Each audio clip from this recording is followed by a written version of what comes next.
देखा एगो दुल्हन बाबा अपने पति से कैसे कहते हैं कि सुना हो सुनावा ए भैया हमके छोट न जाना, हमरे अंदर बड़ा गुण बा। और कैसे कहत बा, अरे अंगूरी पे नचाई देव, हरे अंगूरी पे नचाई देव, राजा छोट जिन जाना अंगूरी पे नचाई देव, राजा छोट जिन जाना अंगूरी पे नचाई दे, राजा छोट जिन जाना अंगूरी पे नचाई दे।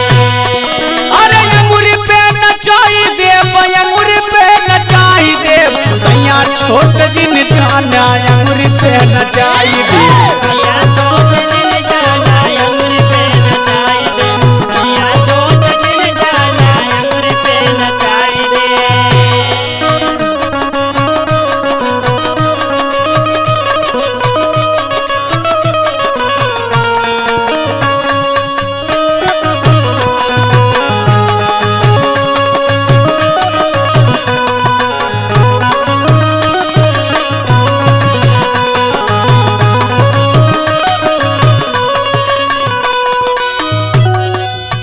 सासू का झोटा ससुर जी के जुल्फी, ससुर जी के जुल्फी,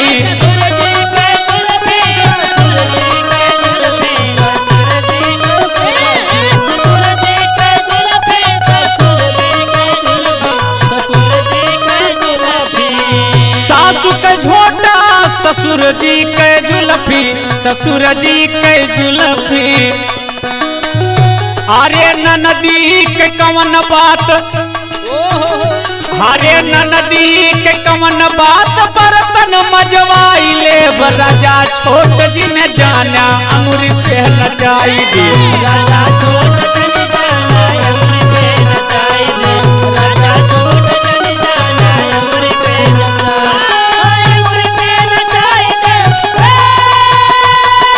अंगूरी पे नचाई दे, अंगूरी पे नचाई दे, राजा छोट जिन जाना अंगूरी पे नचाई दे, राजा छोट जिन जाना अंगूरी पे नचाई दे।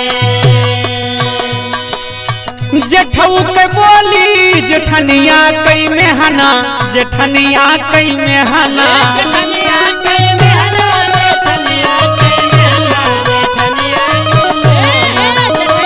कई मेहना, जेठनिया कई मेहना, जेठनिया कई मेहना। अरे जेठऊ कई बोली जेठनिया कई मेहना, जेठनिया कई मेहना, अरे ये नहू से जब चाहब,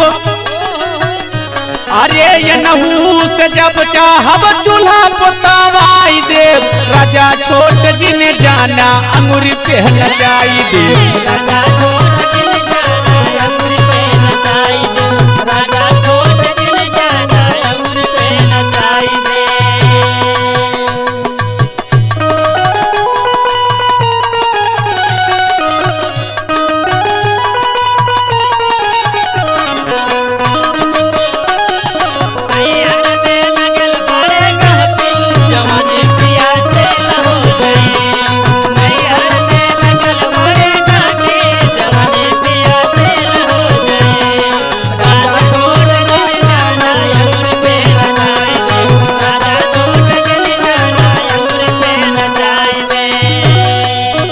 देवरानी से रोटी, देवरानी से रोटी, देवरानी से रोटी, देवरानी से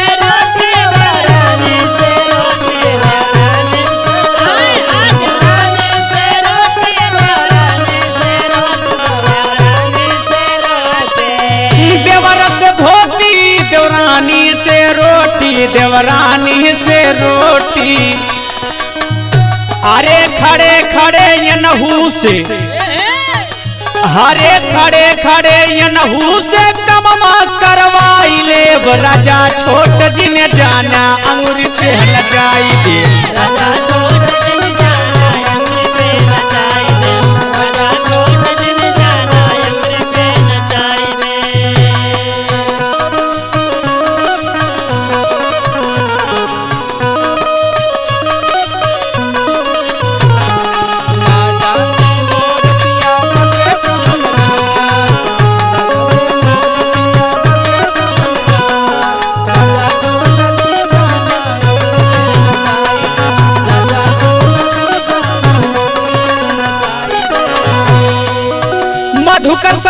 हमसे बोला न अंग्रेजी, हाँ बोला न अंग्रेजी।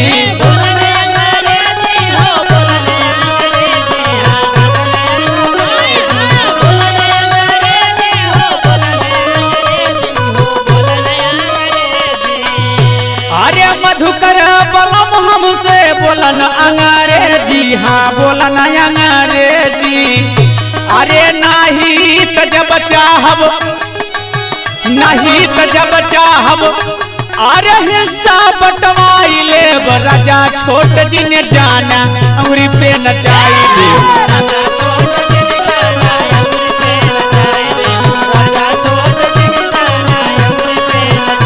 अरे अंगुरी पे नचाई देव, अरे अंगुरी पे नचाई देव, बलम छोट जी ने जाना अंगुरी पे नचाई देव।